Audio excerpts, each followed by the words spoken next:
We're starting off with Ceasars Palace Grand Prix by Randall Cannon, who's joining us via Zoom from Reno, Nevada, and it's very early in the morning there. All right. Good morning, Randy.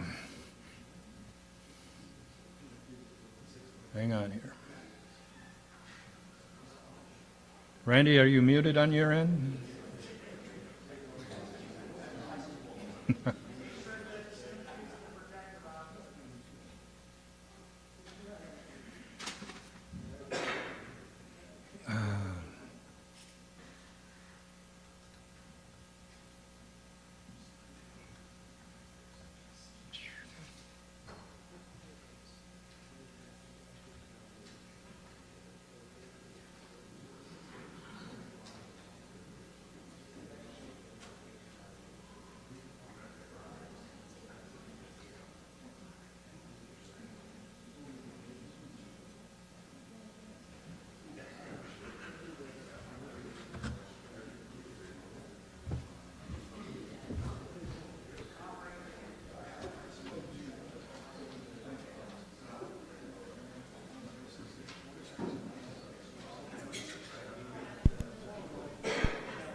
Bob, testing.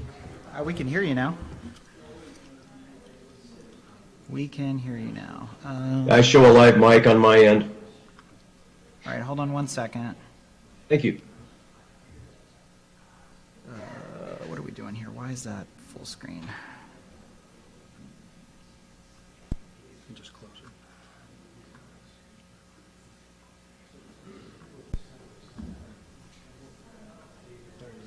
Okay, give me 1 second. Okay. No, we're good there. Let's see if he can hear us. Randy, can you hear us? I can hear you. Okay. How are we doing? Great. We can hear you. You can go ahead and share your screen and get started. Very good. Bob, I should be at about 25 minutes, and then I'd like to do a quick reading from one of the chapters. Should be about 27 minutes total. Okay, very good, Randy. Thanks. You see me on screen, Bob? Presentation? Yes, just make it full screen. Whoops. I am full screen.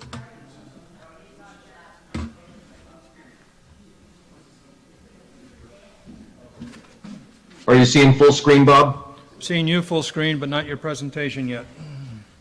Okay. Bear with me. Okay. Now there we go. There we go. Okay, you're all set. Very good. Good morning, attendees. It's my honor to be here for the 6th Michael R. Getzinger Symposium for International Motor Racing History. I'm going to talk to you this morning about my current book, Ceasars Palace Grand Prix, as Bob introduced.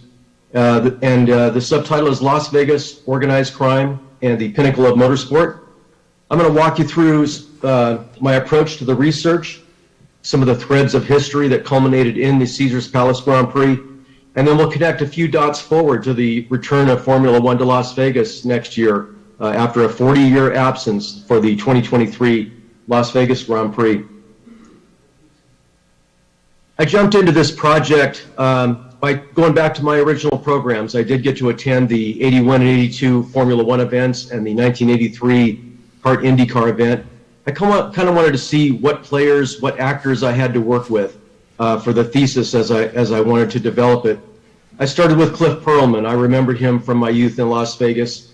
He certainly had alleged organized crime connections, most notably to the financial kingpin of the organized crime syndicate at the time, Meyer Lansky, and the alleged heir apparent to Meyer Lansky, a fellow named Alvin Malnick, who is actually still with us. He was mentioned on the infamous Abscam reportings of the late 70s, as were Lansky and Malnick and Ceasars Palace. He was the chairman of the board of Ceasars Palace at the time of the 1981 Formula One event, and was the CEO of the parent corporation, Caesars World. Next, I saw Harry Wald. He was an original 1966 investor in the development and setup of the Caesars Palace Resort, a gambling licensee, a very shadowy background. At the time of the first Formula One event, he was the CEO of Caesars Palace. He was a fixture on the Caesars Palace campus for nearly 2 decades. This one caught me off guard. I had no recollection of this from the time period, but Chris Pook is there in the program, the founder of the Long Beach Grand Prix Association and the Long Beach Grand Prix itself.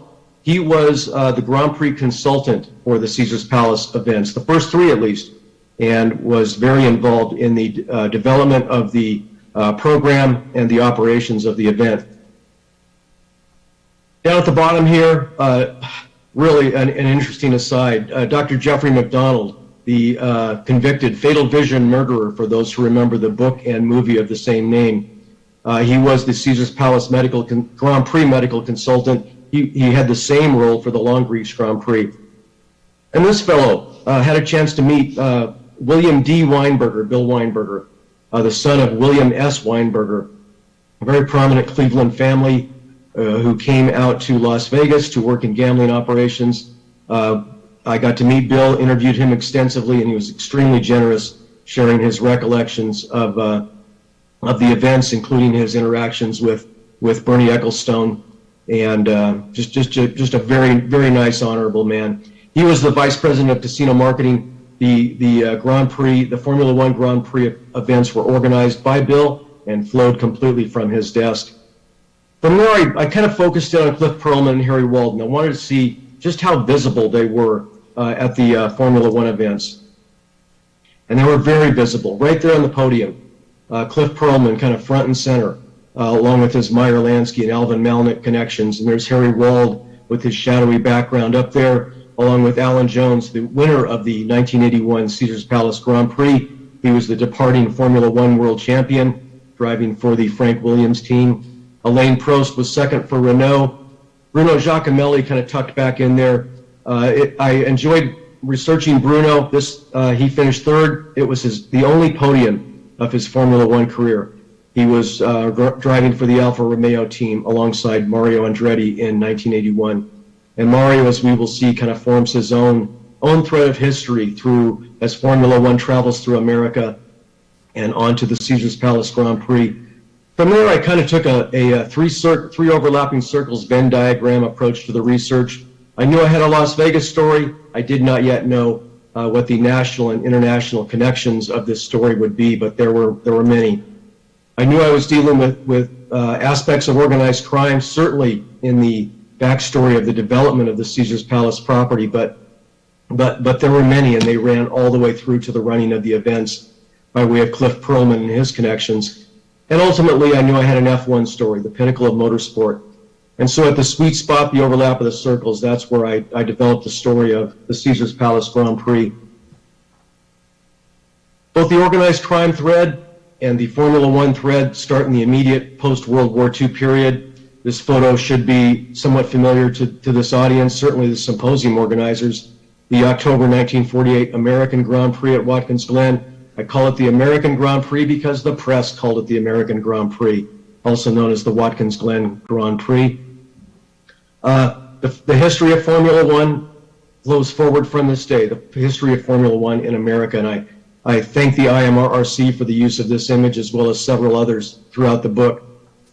On the organized crimes side of the show, the story starts out similarly in the immediate post-World War II period. This is Meyer Lansky. He was roughly number 3 in the strata of the National Organized Crime Syndicate after Charles Lucky Luciano and Don Vito Genovese. His alleged heir apparent was Alvin Malnick, who we will visit a little bit later, and he had very close alleged connections to Cliff Perlman. It was the foot soldiers of Meyer Lansky and of Don Vito Genovese that developed and financed Caesars Palace. The quote here is instructive. I took it to further my research into gambling operations around the world, including where Bernie Ecclestone plied his gambling pensions at Crockford's in the Mayfair gambling district of London. and indeed Meyer Lansky had his hands in all of them. I really enjoyed following the path of Formula One through America and the early influencers. Alec Ullman was the organizer of the 1959 and 1960 Formula One Grand Prix in America. Here at Sebring, the first 1959, a very young winner, Bruce McLaren, Jack Brabham was the world champion. Moving on to 1960 in Riverside, Alec Ullman was once again the organizer. Jack Brabham in the lead here. This event was won by Sterling Moss. I started to find organized crime connections in places I did not think I would find them. The then owner of Riverside Raceway, owner and president Roy Jean Lewis, prominent Mercedes dealer in the Southland, he had organized crime connections and got involved in Teamsters financed property development, and his fraud in that property development sent him to prison. He also had gambling connections in Nevada, connections that would lead directly to Caesars Palace. A pretty fascinating bit of research for me there. Alec Ullman organized the first 2 Formula One Grand Prix in America. The next 20 were organized and presented by the Watkins Glen Grand Prix Corporation. I really enjoyed this body of research. This is the 1961 event won by Innes Ireland. I believe it was the only win of his Formula One career. Here we see Sterling Moss in the number 7 vehicle, the Lotus Climax, and beyond him, we see Bruce McLaren in the number 2 Cooper Climax. A long, time-honored run of Formula One, but the 20-year run of Formula One at Watkins Glen also spelled the transition to Caesars Palace, which is an integral part of the storyline. At Watkins Glen historian Bill Green talked to me about the early safety and security director, Charles Kress, and that turned into an organized crime thread, if you will. In 1957, there was a very infamous, I should say, mafia gathering at Appalachian at the home of Joseph Barbera. And Charles Kress, the safety director for the Watkins Glen Grand Prix Corporation, had investigated Joseph Barbera for murder back in Kress's law enforcement career. And at the time of that 1957 mafia gathering in Appalachian, he became extremely vocal about the rise of mafia in the eastern states, and was very vocal in his concerns to Governor Harriman at the time. The 20-year run of Formula One came to an end. Formula One at Watkins Glen came to an end in 1980. Here's Mario Andretti, his last year with the Lotus team. And just beyond him is the eccentric and somewhat criminal himself, David Thiem, the Essex sponsor of the Lotus team, cheering Mario Andretti on. And beyond him, you can see Colin Chapman. Again, Mario Andretti kind of forms his own thread throughout the story, and I'll talk about him a little bit later. Part of my research, I dug deeply into the files of the Federal Bureau of Investigation, Securities and Exchange Commission, every organized crime commission I could get my hands on. This was a really instructive document. Here are the FBI documents. One of the Meyer Lansky foot soldiers, Jerome Zarowitz, and his positioning in the development of Caesars Palace. He mentions a couple of other fellows, Vincent, Jimmy Blue Eyes Allo, and Anthony Fat Tony Salerno of the Don Vito Genovese crime family, one of the 5 New York families.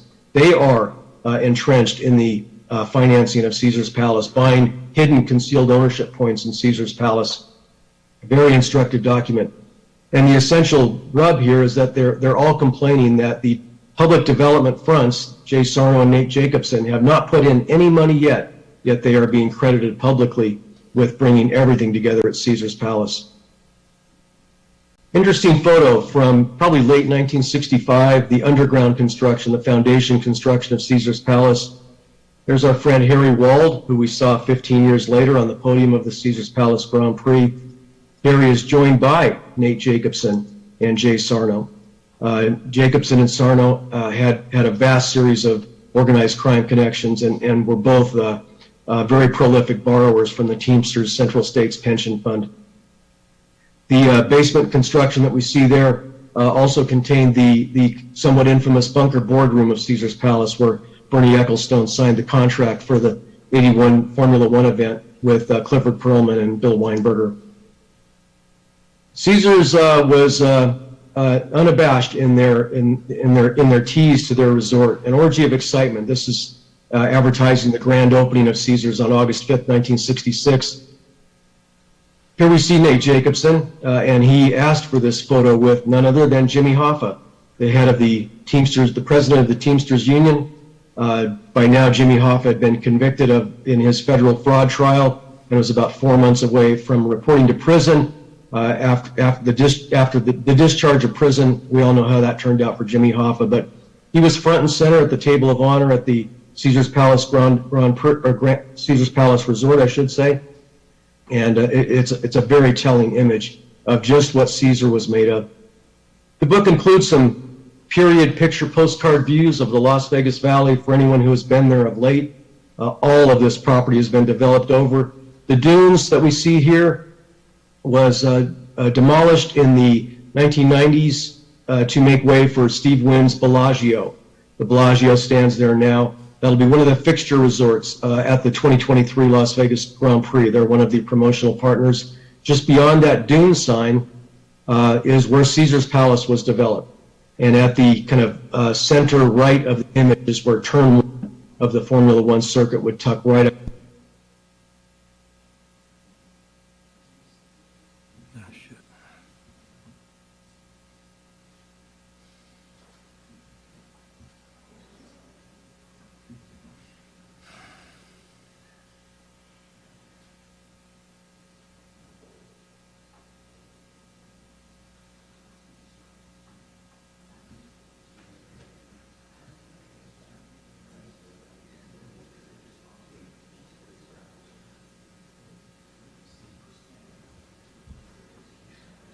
The Caesars Palace Grand Prix consultant.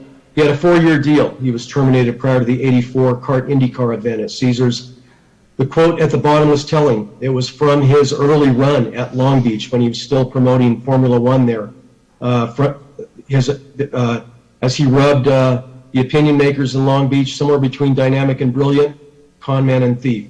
And that's kind of what he left town with as the Long Beach Grand Prix Association transitioned to Jim McCallion, very controversial individual. I was able to touch base with Chris about some aspects of the book, and very interesting thread there. I want to mention that as Chris Pook, in the very week that Chris Pook was seeking approval from the Long Beach City Council for the Grand Prix concept, Caesars Palace influencers were also in town seeking leases aboard the Queen Mary, the retail properties on the Queen Mary, and both of those overtures in Long Beach invited the attention of the Department of Justice Organized Crime Task Force, both the Grand Prix and the Caesars Palace influencers. Back to Mario. I enjoyed putting as much Mario in the book as I could. This is the 1975 Formula 5000 event, the first Long Beach Grand Prix and the kind of the preamble event to the first Formula One Long Beach Grand Prix. I enjoyed following Formula One through America, and it was interesting to see the rub between Long Beach and Watkins Glen and how Bernie Ecclestone kind of leveraged both of those off of each other.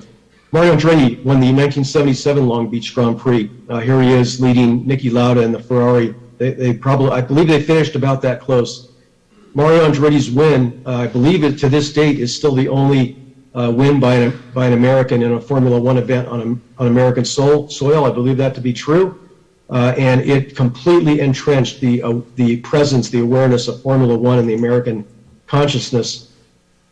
I found it interesting that as the Caesars Palace Grand Prix transitioned between '82 and '83 from Formula One to IndyCar, a year later, so did Long Beach transition from Formula One to IndyCar. These were big stories of the time, and they also pointed up the splits between USAC and CART, and also FOCA and FISA on the Formula One side. And it also pointed up the influence of Bernie Ecclestone in driving the licensing fees, the promotional fees for a Formula One event. At the time, his fees were about 3 times the fee of a kart IndyCar event, whereas the kart IndyCar drivers became much more well-known. They were much easier to advertise on TV than most of the F1 drivers. This is the groundbreaking ceremony of the Caesars Palace Grand Prix. Caesars Palace Grand Prix. We're now into 81. And once again, I'm sorry, let me back up. The white-haired gentleman in the center of the image, none other than Harry Wald, and his deep shadowy background. Just left of Harry is Bill Weinberger, who I got to interview extensively again. Very interesting image. This is an image of construction. This is probably July of 1981. Temperatures are probably 110 to 115 degrees. This is taken from the 27-story fantasy tower of Caesars Palace, which was built about 1979, 1980. It still stands today as the Caesars Palace Forum Tower.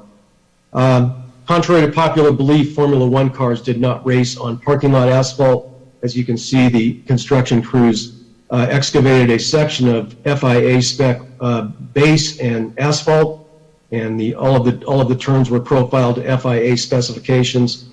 It was constructed through the parking lot. The dirt property beyond was actually owned by the former Howard Hughes Tool Company and was leased to Caesars Palace for the running of the Grand Prix events. This is an image looking east, pretty much opposite from where we were. This is also taken from the Fantasy Tower. The hairpin turn at the left center of the image is turn 1 of the Formula One circuit. It was also turn 1 of the IndyCar circuit, as the twisting Formula One circuit was converted to a 5-turn roval for IndyCar. Got some interesting period resort properties here at the right of the image. That's the left end of the Flamingo Hilton, originally opened as the Fabulous Flamingo by Bugsy Siegel in 1948. It transitioned through a few owners, including a bit of Meyer Lansky along the way. But those are the retail shops of the then Flamingo Hilton. Next is the Imperial Palace, developed by the very controversial Ralph Ingolstad. The Holiday Inn, going vertical, it later became a Harrah's. And over at the left side of the image is the round tower of the world-famous Sands Hotel Casino. That is the Sands as it appeared during the 1950s, 1960s Rat Pack era, where Frank, Dean, Sammy, and the boys played in the Copa showroom. Beyond that is the Las Vegas Hilton, originally developed by Kirk Kerkorian as the International. And that contained the showroom where Elvis used to play. The Caesars Palace Grand Prix was a star-studded event, much as the 2023 Las Vegas Grand Prix will be. This is actor Morgan Fairchild visiting with Leroy Neiman, the great American impressionist. Mr. Neiman painted the program art and poster art for the first 3 Caesars Palace Grand Prix events. This is a very instructive image. I'm going to sit here for a minute. In the mid-1970s, Caesars World, the parent corporation, sold some honeymoon resorts in the Poconos to none other than Alvin Malnick, the alleged heir apparent to the mob financial kingpin Meyer Lansky. And Caesars sold the resorts to Malnick, retained the Caesars branding, and then leased them back from Malnick. As Bill Weinberger explained it to me many times, Caesars needed the liquidity of the sale at the time and needed to protract the operating costs of the resorts. It was very instructive to me that Alvin Malnick got a 100% Teamsters mortgage for those resorts. So once again, Caesars was paying down a Teamsters mortgage just as they had on the original resort. And here's Alvin Malnick's Caesars owned properties. This signage ran through the 4 years of the Caesars Palace Grand Prix. At the left of the image is the signage of the Caesars Palace Boardwalk Regency in Atlantic City. Cliff Perlman got in deep with the New Jersey Casino Control Commission for his dalliances with Malnick and his alleged association with Meyer Lansky. And the New Jersey Casino Control Commission eventually led to his removal from Caesars World and his Las Vegas position at Caesars Palace. It was quite the story of the time. The events themselves, I enjoyed reliving them as I got to attend them. This is Alan Jones, the winner of the 1981 Caesars Palace Grand Prix, driving for the Frank Williams team. Again, he was the departing Formula One world champion. The Saudi sponsorships on the Williams team are noteworthy. These were the companies of the Saudi royal family and their proxies, and thus began a 4-year walk through the desert from this point in history to the emergence of the Saudi Arabian Grand Prix in 2021. I think someone should start a research project on that 40-year run right there. Just saying. The 1982 event, the last of the Formula One events, Caesars Palace, was very popularly won by a very young Michele Alboreto, driving for Ken Tyrrell's squad, the first Formula One win by a Tyrrell in quite some time, a few years. In '83, the Caesars Palace Grand Prix transitioned from Formula One to IndyCar. Mario Andretti was DNF at the Formula One events, not a fan of that twisting circuit with the, I believe he said the turbo Ferrari he drove in '82 was pushing 1,000 horsepower. He suffered a driveline failure at almost the same spot in both those events. But in '83, Mario won the kart IndyCar event. He was a big fan of the IndyCar roval at Caesars Palace, as one might imagine. In this image, we see Teo Fabi at the front, John Paul Jr., the late John Paul Jr. in second place, Derek Daly third, and there's Mario in his Newman-Haas Lola in fourth. This was the first year of the Newman-Haas team, and as Mario described it to me, he's the one who brought the parties together. It was a match made in heaven, and history certainly supports that. In '84, this was the last of the run, another kart IndyCar event. In this one, Mario finished second. Tom Sneva won the event. Mario claimed his first IndyCar championship in 15 years since 1969, the year that he also won the Indy 500. In this image, we see Mario Andretti on the point, Danny Sullivan, Bobby Rahal, Emerson Fittipaldi, Tom Sneva, and at the back there in the red and white Budweiser, or Miller car, I'm sorry, that's Al Unser Jr. There are 9 Indy 500 victories and 3 Formula One World Championships captured in this image. Quite an image. And that was the end of the run. I then moved on in the last chapter of the book to ponder the many overtures to bring Formula One back to Las Vegas over the last 40 years. This one appeared in the 1995 Indy 500 program. It pitched a Formula One season finale for '96, racing down the Las Vegas Strip. The host property would have been the MGM Grand. The starting grid is right there in the foreground of the photo on Koval Lane. The 2023 Las Vegas Grand Prix will race down the Las Vegas Strip and Koval Lane, kind of off to the right of where this is pictured. This event obviously did not happen. In the last chapter, I also identified this fellow, Farhad Shafar. This photo is the only one that is the only one of the photos up to this point that's not in the book. In the early 2010s, he was alleged to have a contract with Bernie Ecclestone to return Formula One to Las Vegas.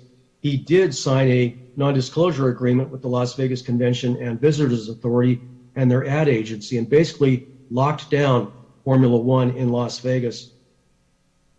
It went nowhere. Obviously, no Formula One events happened in that time frame, but it did produce a lawsuit. This lawsuit was somewhat famously filed in March of last year, and the plaintiff was Formula One. Formula One, Liberty Media of America of the U.S. had acquired Formula One in 2017. They wanted badly to return Formula One to Las Vegas, and they sued Farhad Shafar and his P2M Motorsports company to break through their non-disclosure agreements with the Las Vegas Convention and Visitors Authority and their ad agency, and wound up holding harmless the LVCVA, and then LVCVA joined the lawsuit. One of the gems from the lawsuit was this piece of writing. This was in the discovery between Bernie Ecclestone and Farhad Shafar, which does everything but sign a contract. Bernie Ecclestone dangles out the prospect of a contract, and as Bill Weinberger explained to me, Bernie did that many times throughout history. He would let anyone think that they were the would-be promoter of a Formula One event, unless and until it was time to come up with the money, and then he would be gone in a flash. It's a very interesting piece of writing. And here in 2013, Bernie Ecclestone badly wants Formula One to return to Las Vegas, and he definitely wants it to run down the Las Vegas Strip. The lawsuit was settled in July of 2022, and an interesting Las Vegas story arose. Las Vegas investigative journalist Jeff German wrote for the largest daily in town, broke in July of 2022 that the lawsuit had settled. 1 month later, Jeff German is stabbed to death in front of his home in Las Vegas. The prime suspect is a local politician. It's just one of many, many such Las Vegas stories in the lore of Las Vegas, and here's one added to it, and it becomes part of the lead-in to the 2023 Las Vegas Grand Prix. We'll see how it goes. They're a year before the event, they're throwing around big, huge numbers. Ticket prices are tenfold over the most expensive ticket at the Caesars Palace Grand Prix. It will be interesting to see if the event moves the needle in the casino. The Caesars Palace Grand Prix did not. It's a nice image that was put together by track designer Herman Tilk. The current Caesars Palace campus is in the beyond there, and at the left of the image is the Bellagio. They're both sponsorship partners for the 2023 Las Vegas Grand Prix. Bob, with that, I'm going to stop my share, and I'm going to do a quick read, if I may. Sure. We doing okay on time? Yes, we're good. Okay. And we got time for questions and answers? I've got about two and a half minutes of read, and then I'll be done. Go ahead. I'm going to do a quick read from Chapter 8. After I'd submitted the manuscript to the publisher, I sent Chapter 8 to Duke Argetzinger. I wanted to get his read on it, and he and JC turned it into a very nice editorial review that made it on the back of the book. Chapter 8 is roughly the events of 1980, and there was supposed to be a Caesars Palace Grand Prix in 1980. It did not happen. The title is Trumpets and Tribunals, the Caesars Palace Grand Prix that wasn't the final U.S. Grand Prix at Watkins Glen, the many stains upon Caesar. The announcement by the Shah of Formula One racing Britisher Bernard Ecclestone that Watkins Glen should be replaced by Las Vegas, rang the reports, has raised quite a storm of protest in the colonies. Indeed, international efforts to scuttle the U.S. Grand Prix at Watkins Glen in favor of an event at Las Vegas dominated the Formula One winter break headed into 1980. The global gambit also pointed up the futility of the ACUS delegation to FISA, certainly with respect to the fortunes of the U.S. Grand Prix. Further, the potential loss of Watkins Glen as the East Coast outpost of Formula One incited one of the most acerbic voices in the annals of American automotive journalism. This pathetic urge for approval by our European peers has reached the point of absurdity, wrote Brock Yates. We seem prepared to flagellate ourselves with a lunatic frenzy in order to receive the benediction from a tin horn like Ecclestone. At the same time, Yates, the incendiary editor of Car and Driver, saved some flame for the split state of affairs in homeland open-wheel racing. Yet our so-called ruling authority, the ACUS, continued Yates, stands back in helpless disregard while USAC and CART render out the most prestigious form of domestic motorsport into small bits. An armada of stateside support then rallied the Watkins Glen cause. The gathering impetus also included the considerable influence of Mario Andretti. I'd like to see both Watkins Glen and Las Vegas happen, reckoned the former Formula One champion, but not one at the expense of the other. That shouldn't be.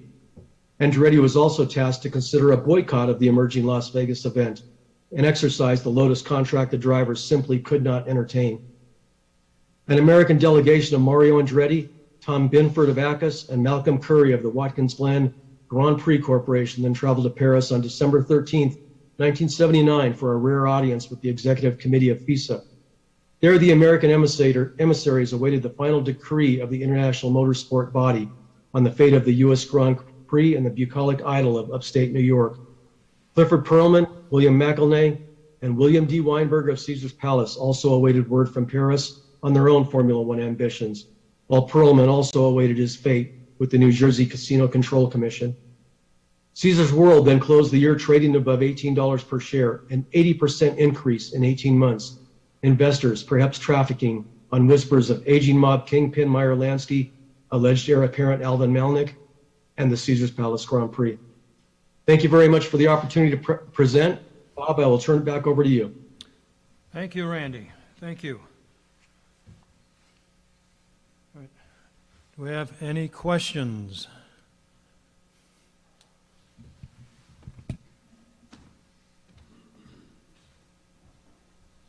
Question from Don Capps. Hey, Randy. Am I assuming now that you got a third book on the way? With our to add to your chapters on the Stardust and now the Caesars Palace and the upcoming race as well? Bob, are you able to repeat the question? I couldn't quite make it out. Randy, do you have a third book on the way? Yeah, you have a third book on the way?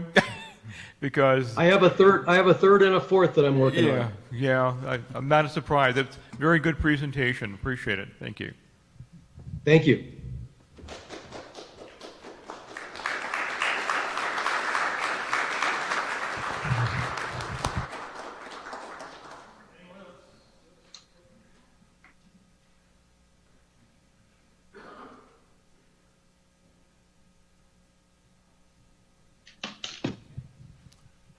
Randy, where can we purchase a copy of this book? You know, I just thought of that. Let me get back to my, Bob, I'm going to, if I may share the screen again. It's on Amazon.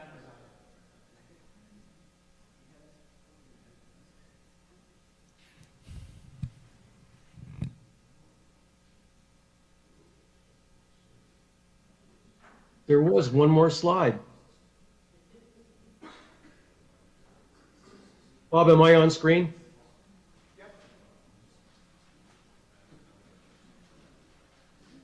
If I'm on screen, if not, I'll just read it out. The book is available from the publisher, McFarlandBooks.com. I always like to mention Autobooks, Aerobooks.com out in Burbank. Tina and Chuck there have just a wonderful automotive and aerospace mom and pop bookstore. Their collection is amazing. It's available at Amazon, Barnes & Noble, most online booksellers. Some people have had some nice things to say about it. Appreciate that very much. And it won a nifty little award. So it's out there and it's available. And again, I thank you very much for the opportunity to present. I appreciate your time very much. All right, thank you, Randy. Any other questions? Jim? To what extent do you think organized crime has played a role in Formula One globally over the years? Bob, are you able to repeat the question? Randy, to what extent do you think organized crime has had a presence in Formula One throughout the world? Wherever there is tax-free liquidity to be gathered, I think organized crime probably has their hooks in it. Wherever there is organized gambling, whether it's legal or illegal, I think organized crime has their hooks in it. And so that's why I found a few convergences of the subject matter along the way. Bernie Ecclestone was and is an inveterate gambler, and so organized crime kind of followed him by way of wherever he placed his bets. One of the quotes that I found pretty early on was when casino ownership went public, casinos became owned by publicly traded companies, people assumed that the mob was going.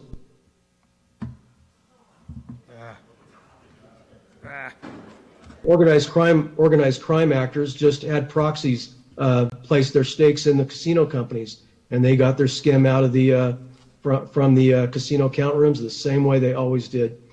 Yes, it's digital now. Yes, there's online gambling now, but I don't think organized crime has ever left the subject. And to the extent that Formula One is a sport churning billions of dollars around the globe, I believe that wherever organized crime can find a tap into liquidity, they are prone to do so. All right, thank you, Randy. Thank you very much. Thank you again, Bob. And Thank you, attendees. attendees. Appreciate you getting up so early in the morning to talk to us. My pleasure. All right. Here's All the right. coffee. Okay. It's now 7 o'clock your time, right? Okay. So, Yep. all right. Thanks, Randy. Thank you, Take Ken. care.